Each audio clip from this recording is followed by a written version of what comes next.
अस्सलाम वालेकुम दोस्तों, आज की वीडियो में हम आप दोस्तों को वॉशिंग मशीन मोटर को बाहर निकालने का तरीका सिखाएंगे। किस तरह हम बॉडी से अलग करेंगे। पहले हम इसके पेज खोल लेते हैं।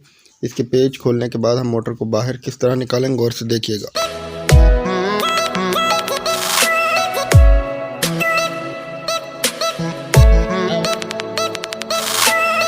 ये पेज इसके खुल गए हैं। अब हम इसको किस तरह बाहर निकालेंगे। यहाँ से तो ये निकल नहीं रही, इस तरह भी नहीं निकल रही। इसको हमने फेर के देखा, नहीं निकल रही। अब हम क्या करेंगे, इसको इस तरह और इस तरह, ये हमारी मोटर बाहर आ गई बिल्कुल आसानी से।